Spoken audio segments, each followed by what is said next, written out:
Welcome back to Live Guitar Repair with Danny. We got Danny Rogers on the bench. I am Max, the voice behind the camera. Danny, what is on the bench today and how are you doing? Can you see it? Yeah, kind of. This is that Alvarez that we were working on a while back that was all busted up. Yes, if you were watching previously, this was a Palin service plan. So this got, I don't know, we didn't ask any questions, but somehow a lot of damage got happened to this guitar. So we are honoring our warranty on it and repairing it. This was featured probably about a month ago, and we're kind of doing a little bit more touch-up work on it. What have you done since the last time we saw this instrument, Danny? Well, we glued this on while we were on the air. Did we reset And then the... I've been working on the headstock. It looks terrible right now, but that's just the stage it's in. You know, it's an ugly ducky stage. Will be fine. Yeah, I guess it's the cool thing we actually missed is that the carbon fiber repair you started to do on the headstock, which is, I know, become a personal favorite little, trick in the tool shed, I guess. Yeah, I do it on. I mean, if we film the whole thing and then cut it up, we could do it. It wouldn't be live, but it takes too long to do it on this. Well, you don't want to do a 5-day long stream of the carbon fiber curing and settling. Yeah, you have to layer it in, and it cures, and then you do another layer, and blah blah blah. So yeah, it takes a while. Great for guitar repair, maybe not for submersibles. This guitar will be rated down to 20,000 feet. We don't recommend it any deeper than that. Yeah. We haven't personally took the PSI test on the... Even though it's not sealed, so theoretically you can get to the bottom of the ocean. I don't know how the wood would survive. I don't know, I should have made that joke. I just watched that Netflix. I watched that Netflix documentary a couple weeks ago, so it's still kind of in my mind. Yeah. Again, if you have any questions for Danny or myself, please throw them in the chat. We love to answer any random question as best we can. So what is the next step we are addressing? I'm just going to fill this void here. It's got a big gout. It's got a big chunk of finish missing. And I've got some, this is Master Tint. Master Tint. Made by Glue Boost. I don't know if you can see it. A little bit. This is the color brown.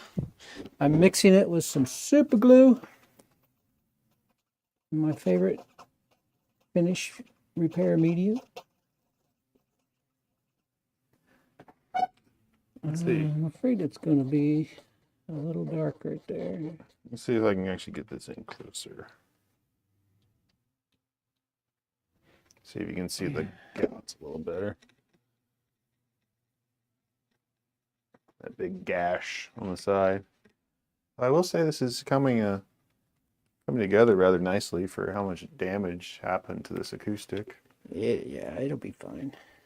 You'll definitely look at this guitar and see that, oh, this one has a story. Yep. Gonna have a story, that's for sure.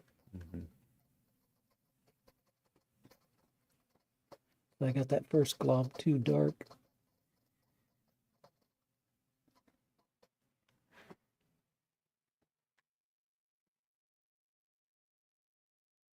Is this the part that makes you feel like Bob Ross, just mixing little colors and putting little happy little wood grains in the guitar? Yeah.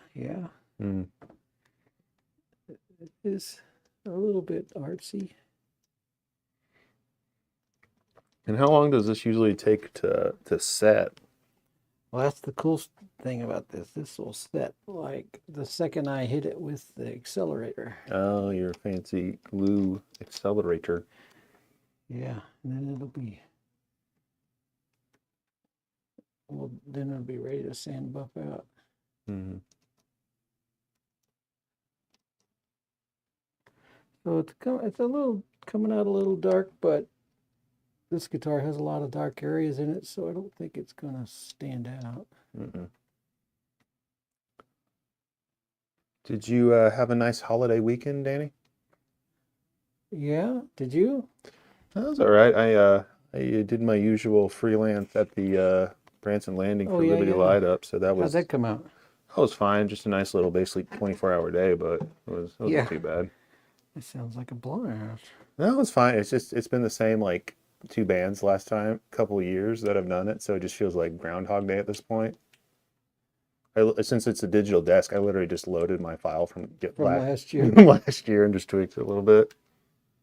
But it was the Dirty Saints and Damsel, which are basically the same band minus a couple members.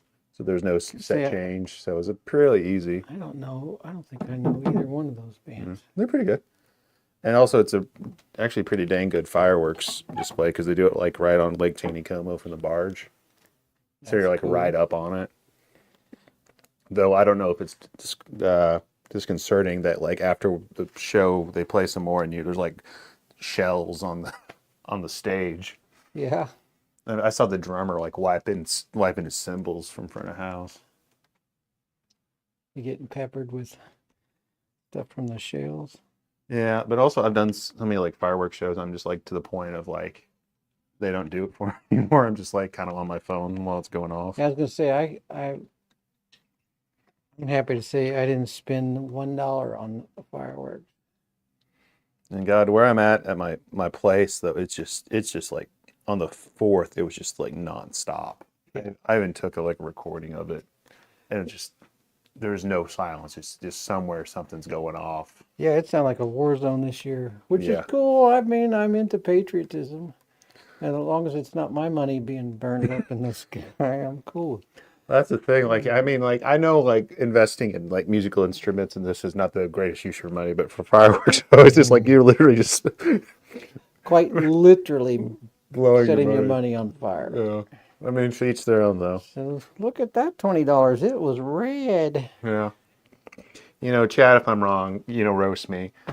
I'm more of a guitar guy than a fireworks guy.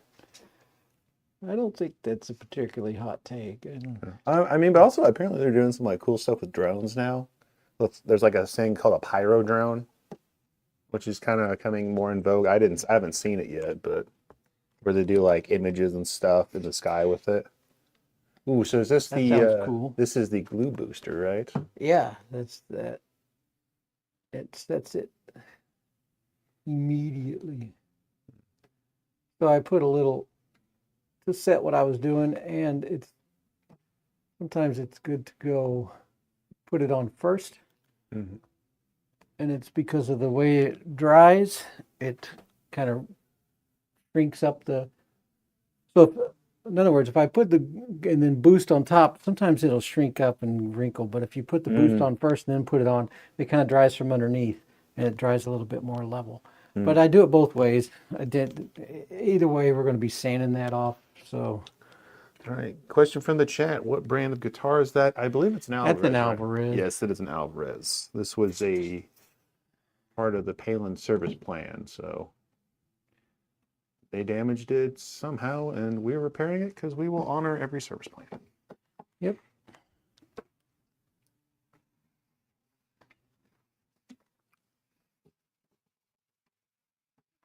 So this is my. I'm excited to use this. My new fancy sandpaper that StewMac is selling. Oh, your fancy It's, StewMac sandpaper. Instead of wet sanding, you use this, and you can just blow it out, and then keep using it. Unlike, wet sandpaper. Once you do very much with it, then you have to get a new piece because it clogs up. And Stuart Johnson says, "Sweet. Used to work for SLM, which I believe is St. Louis Music, who's who we get all our Alvarez, and like Dixon, and various other products from. So I'm glad to hear that. You're fans of St. Louis Music here.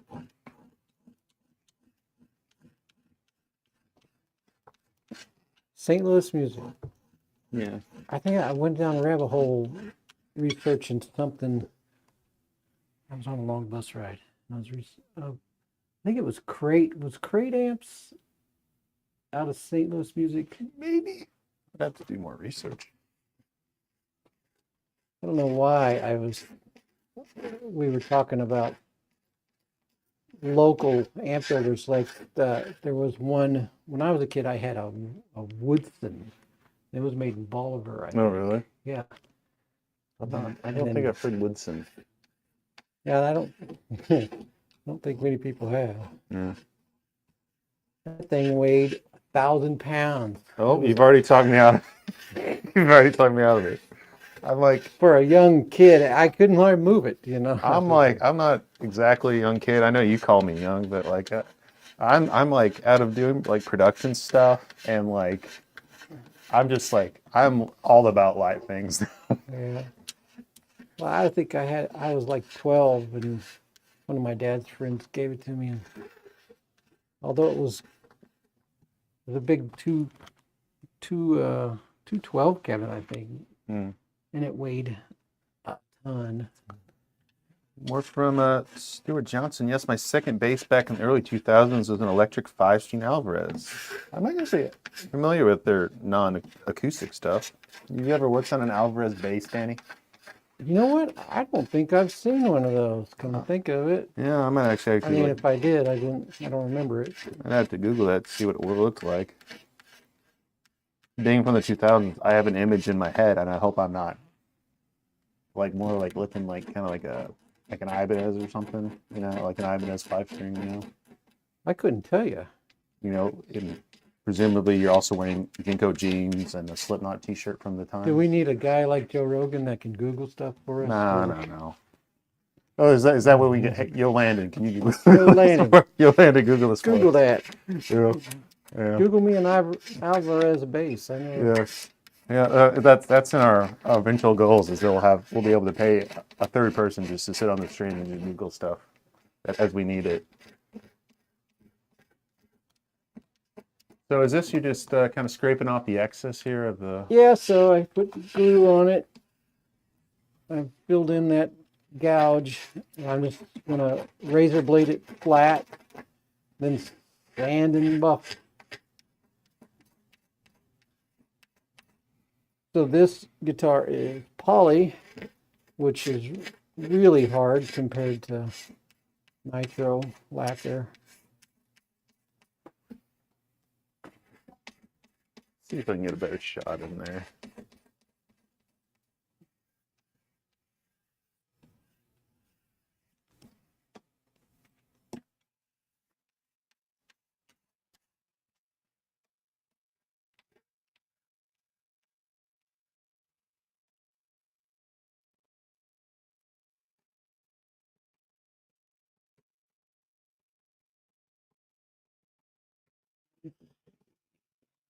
Get down a little bit, see what we're working with.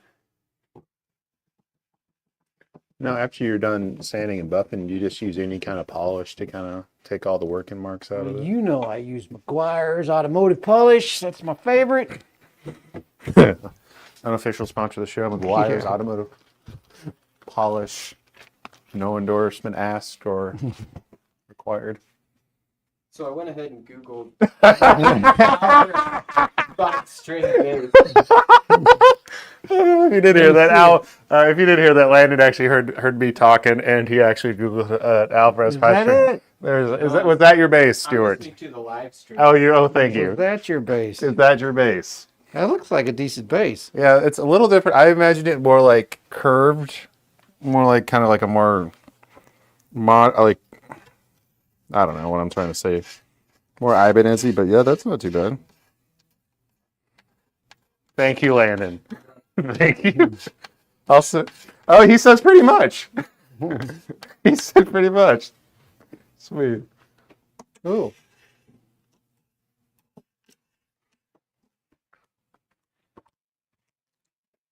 And also, I just assume Landon's listening to make sure he's not making too much noise back there. yeah, same guy who likes to break glass and stuff lower. Mm-hmm. So I'm not completely thrilled, but I'm not mad. You know, if that makes sense. It looks all right. Mm-hmm. Yeah, it looks a lot You more can see what flush. it'll look with when it's polished out. It'll look more like that. So you can see the part I filled in. It almost just looks like a bad knot in the wood, so it doesn't look Yeah. really seem too bad, really. I knew I was getting a little dark, that it would, but there is a lot of dark areas in the wood. I don't think it, compared to having a chunk of finish missing, I think that would probably be acceptable. Oh,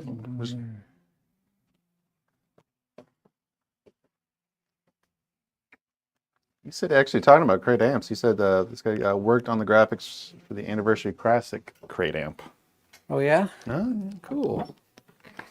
yeah, some of those like So old, is that, was that St. Louis Music that did the crates? I can't, it was either crate or something else. I don't know. I just, I don't know, some of those old amps are kind of fun for like I know some like rock bands will use them to make like really weird sounds, just because sometimes just a cranked Marshall can only be on so many records, Kind of like Queens of the Stone Age, they use like old PVs and yeah, crates well, and- in the middle 80s, every music store around here had crate amps.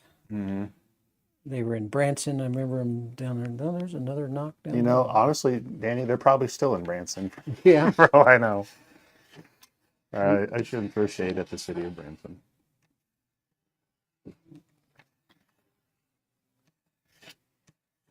Pick on Branson. I know,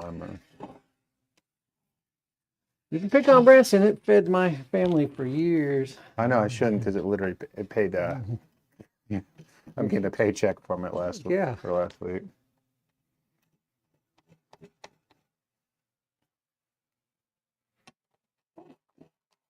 So we've got a little ledge right here. Didn't, when it glued back together, it didn't go perfectly. Once in a while it'll go back perfect, but not very often. But we'll just level it out. All right. Oh, we did get a confirmation. Yes, they did do crate amps. You Yeah, also so- worked on the graphics for the power block, and also if I had enough money, I'd have Danny work on my acoustic Alvarez bass neck. It is a bit warped. I'm sure that's something you can address, Danny, right? What's that? His warped Alvarez acoustic bass neck. Yeah, so a lot of people think that a warped neck is like the end of the road, but I fix them all the time. I'm looking right over here. I don't know if I could Oh, not me. see this Banger. Yeah. It had a warped neck, and I've been heating it all day, and now I'm letting it cool off. When I take that off, it'll either be straight or it might have a little back bow. I don't know. We'll see.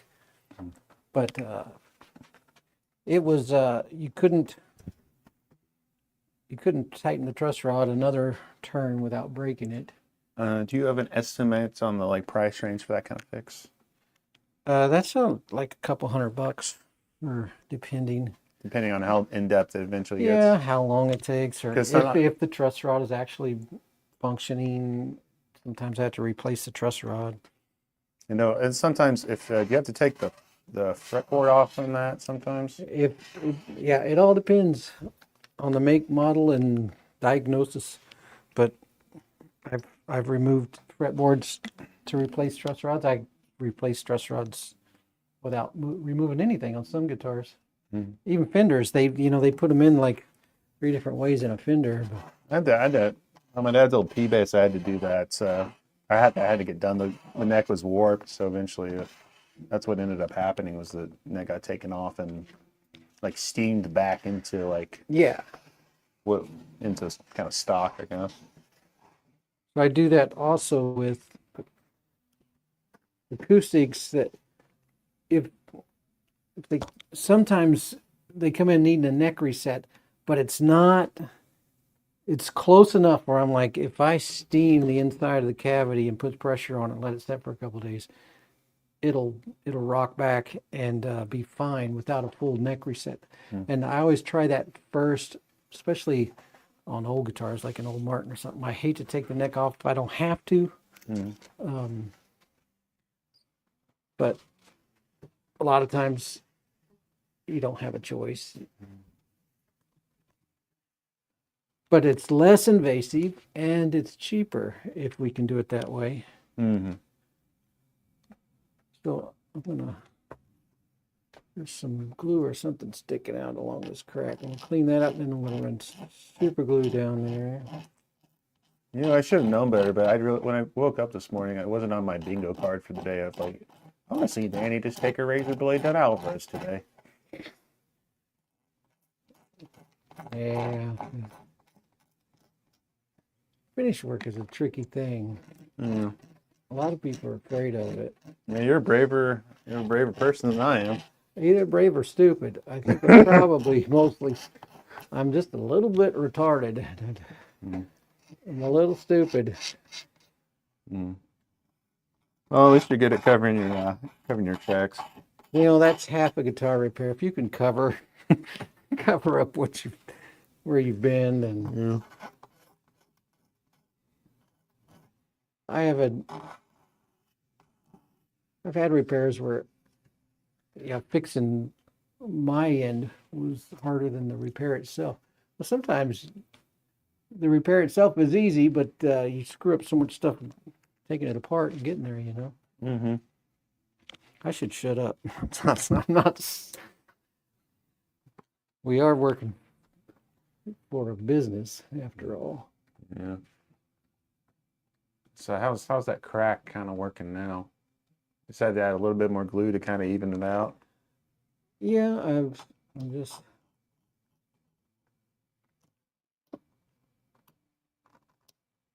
This is kind of like, I don't know what you call it. I don't really have a plan. I just kind of Just go trying for it. stuff. Like, oh, maybe that needs some, you know what I mean? There's not like a procedure. Like, Yeah. step one. It's not like there's like a guitar repair for dummies or something, There probably is, but or where's the Joe Glazier book? yeah, I wonder how come he hasn't written one yet.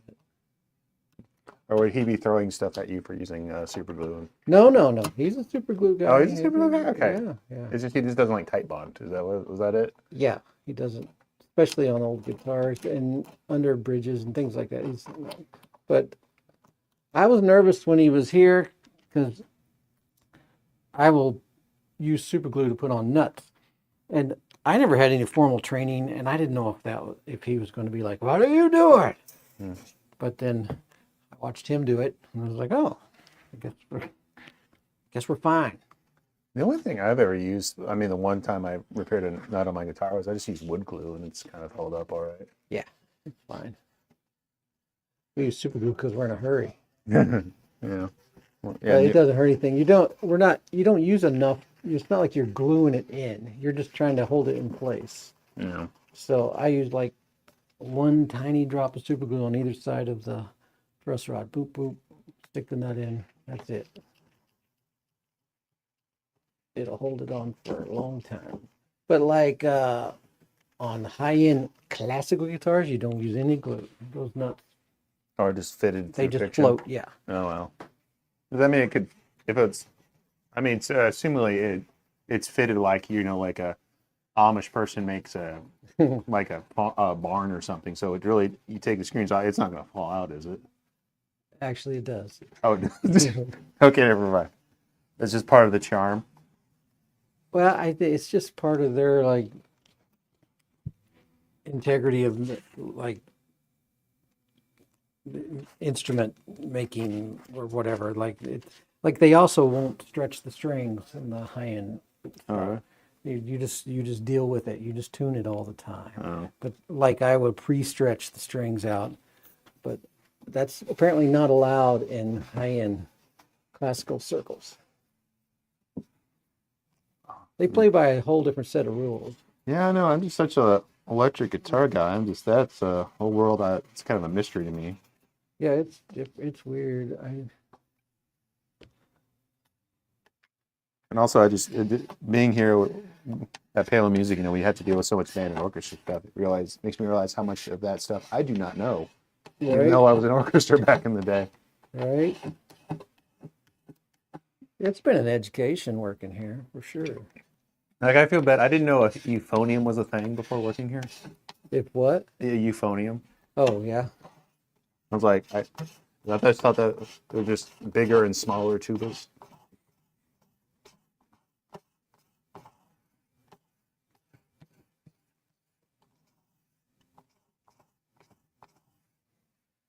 So the one thing that's working in my favor on this guitar is the Alvarez finish isn't particularly thin. So it gives you a lot of play to work Gives with. me a little wiggle room here for leveling. Like if I was doing this on a PRS or something, I'd already be You'd be half an touching inch wood. into the wood. I don't like the seam. I might need to run some color down it to hide it. The goal is to make it invisible. I already tell you, it's a little better than what it was.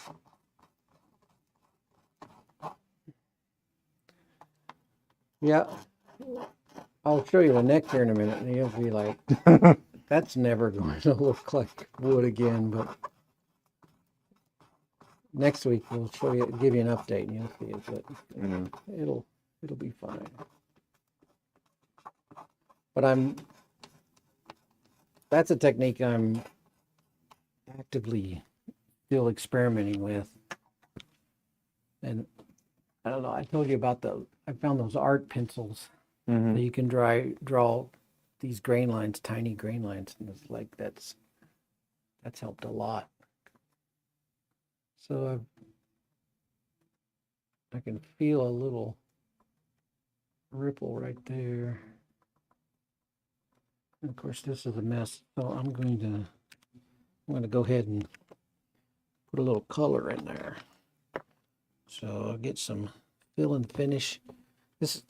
I make a mess doing this, by the way. Repair rooms are always a mess. There's just can't help it. I don't know where the camera is, and I just like putting my big bald head in the camera. You got to give the people what they want. I don't think that's it.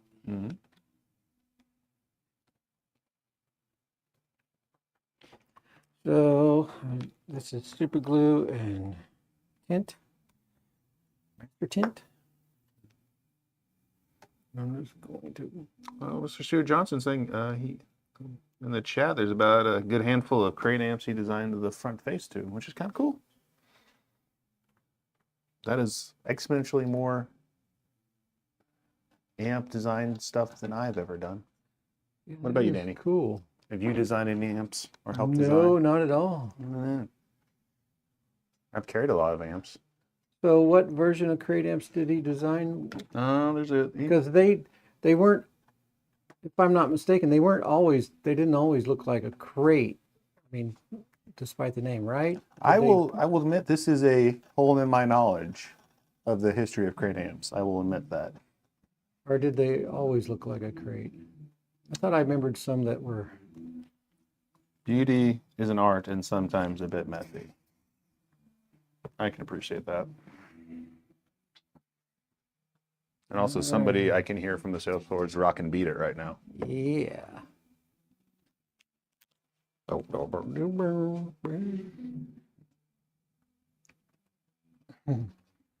Well, you hear everything in here.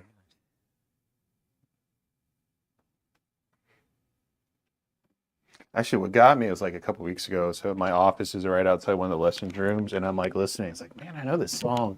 And the kid was learning, not as a kid, he's like a teenager, was learning one of the songs from like one of the Tony Hawk games from when I was a kid. And it's just like, oh man, this has come full circle.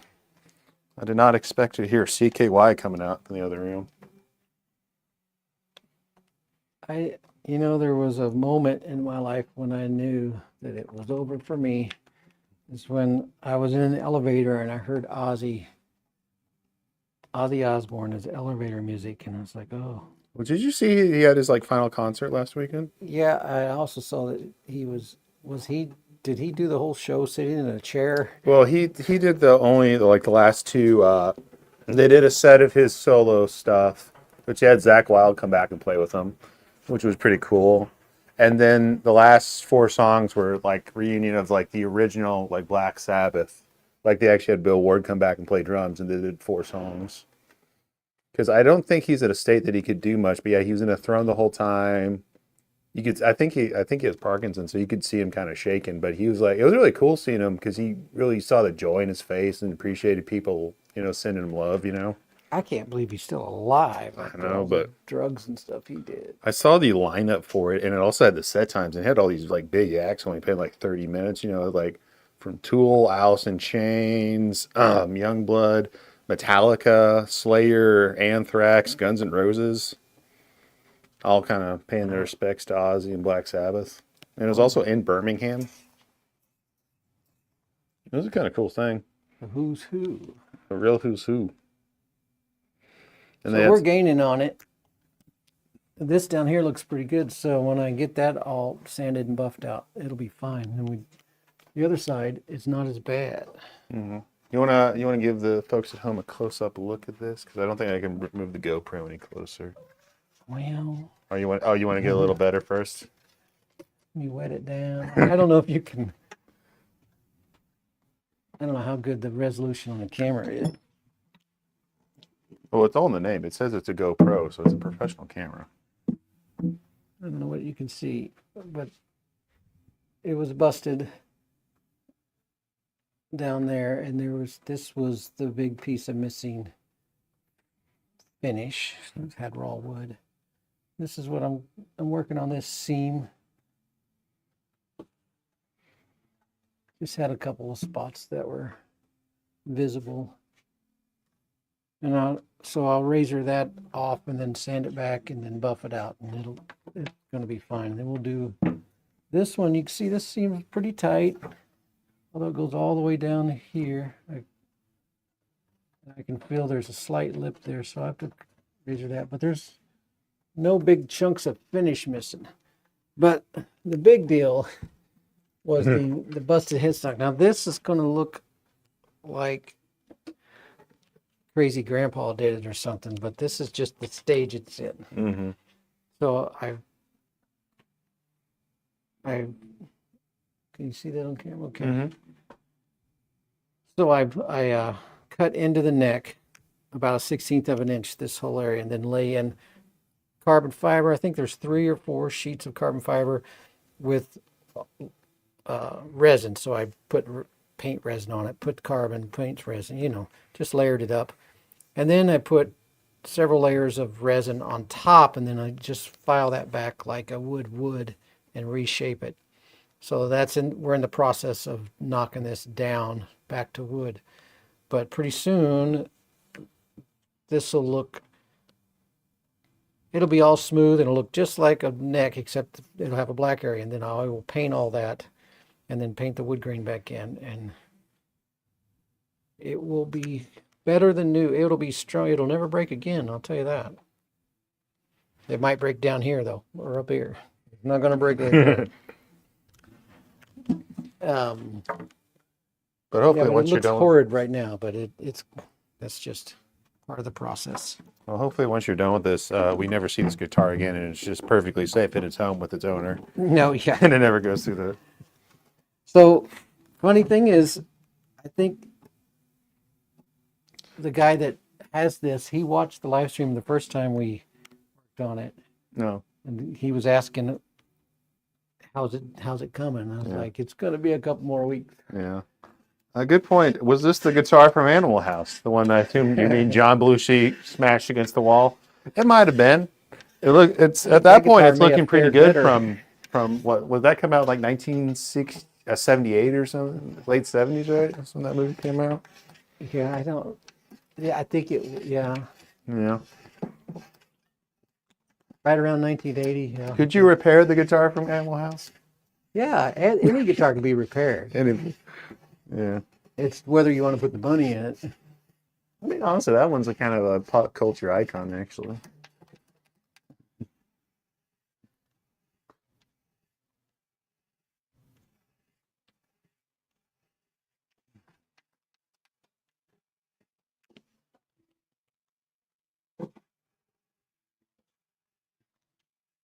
Yeah, this is gonna come out good, and they're gonna be like shocked. What? I'm very shocked did it's you already fix looking this that? good.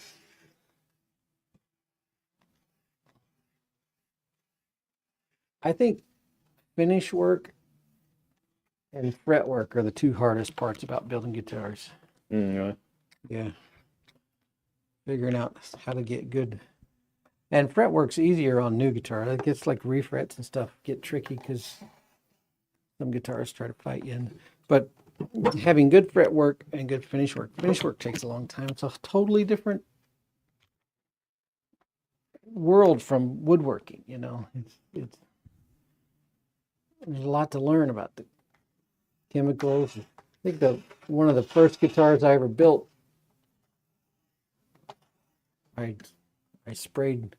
tried to make a gold top telly, and I used like enamel gold because it looked like perfect gold top paint. I was like, that's perfect. So I sprayed it on it, and then I tried to top coat it with nitro lacquer, Mm. and it like in a day or maybe in hours, it just started cracking and peeling. Like those two do not play well together. I didn't know that. I ruined the whole finish. Matter of fact, Steve still has that guitar, Steve Stewart, a Tiki Man, and he left it on there. It still has that No, really. cracked up finish on it. I appreciate it, I guess. The Danny Rogers show.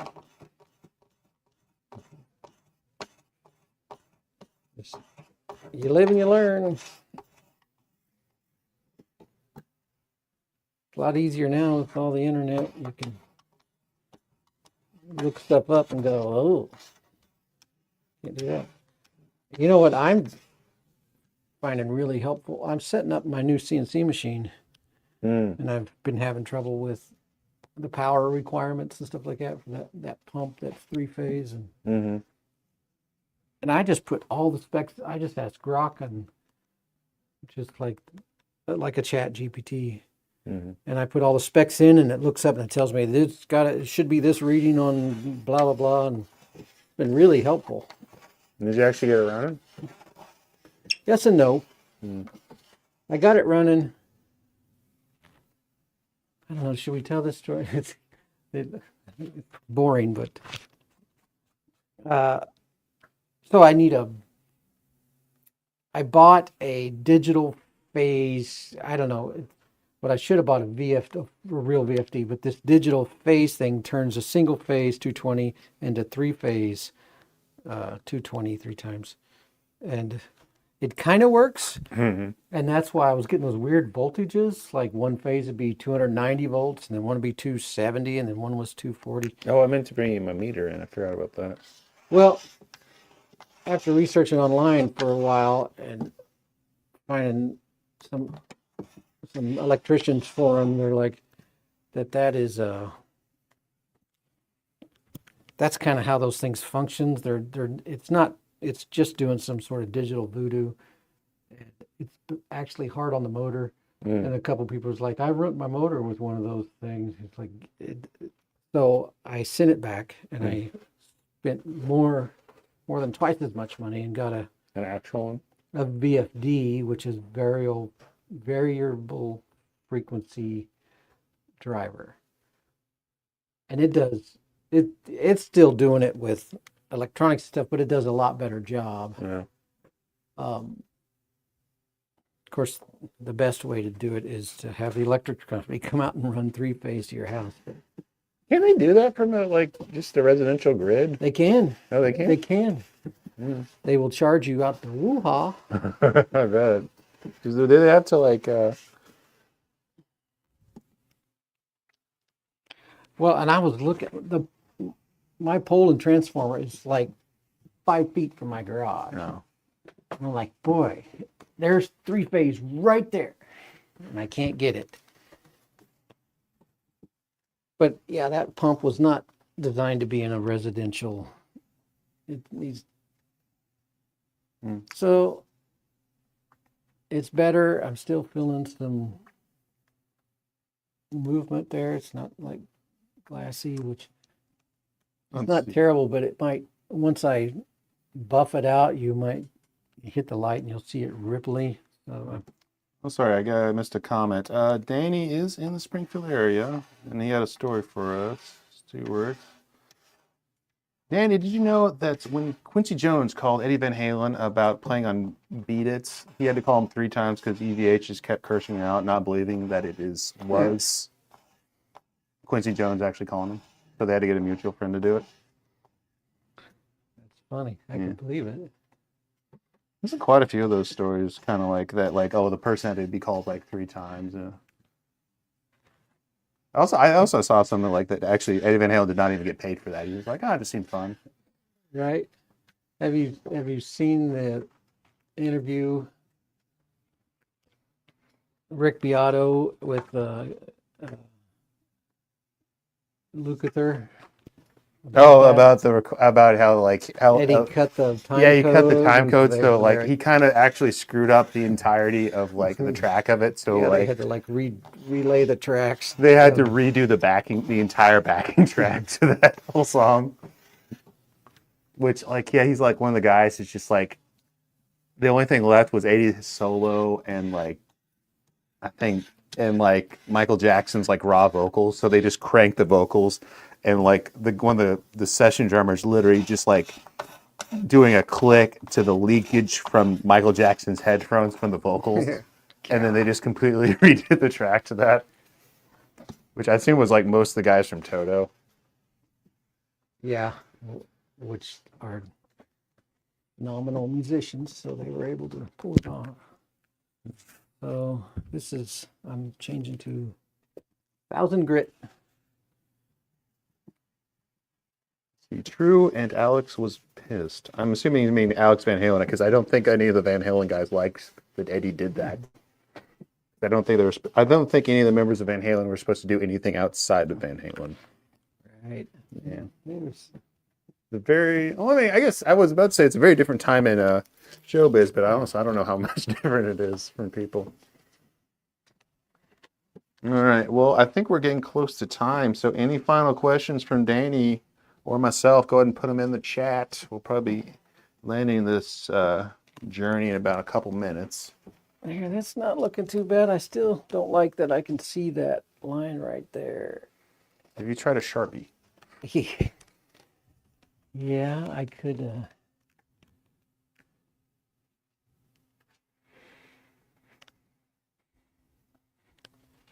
I don't know. I'm undecided whether to dig into that or.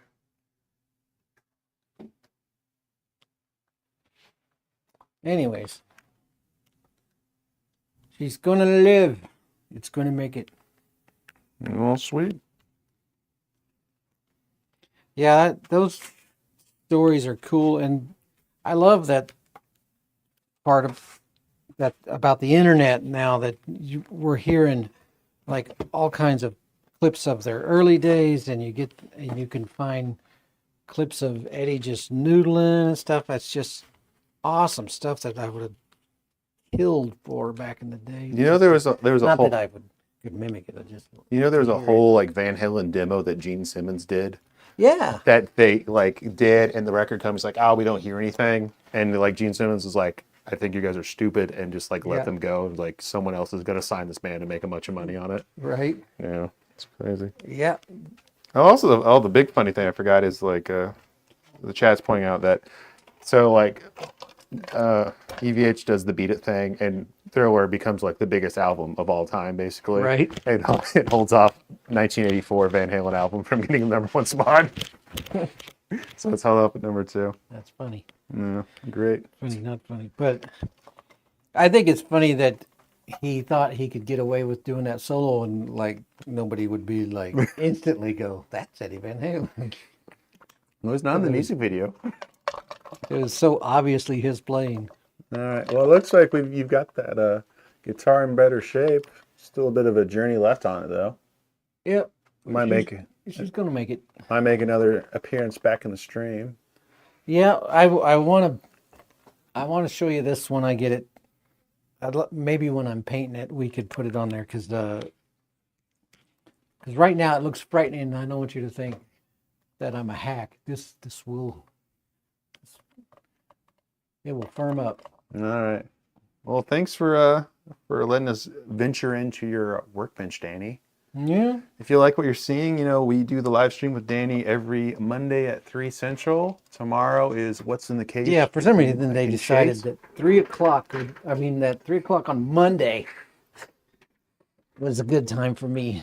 Yeah, we'll be sure to check out all the other streams. We do one every weekday at 3. Like I said, tomorrow is What's in the Case with Mike and Chase, followed by Nate and Mike, the Smooth Hour with E Smooth and Smoothie, and then the Friday, everyone on the couch answering all the questions. You have that all memorized? Kind of. If I had it memorized, I would have said the actual show names and done it better. So anyway, any final thoughts or closing remarks, Danny? No, keep your powder dry. All right. If you make your girlfriend mad, hide your guitar. I think that's what, I don't know. I didn't get the story on this, but this sure looks like a malicious act. I'm going to go with it's the Animal House guitar. Yeah. So anyway, Thanks for watching. Thanks for watching. We'll catch you next week, and thank you for the privilege of your time.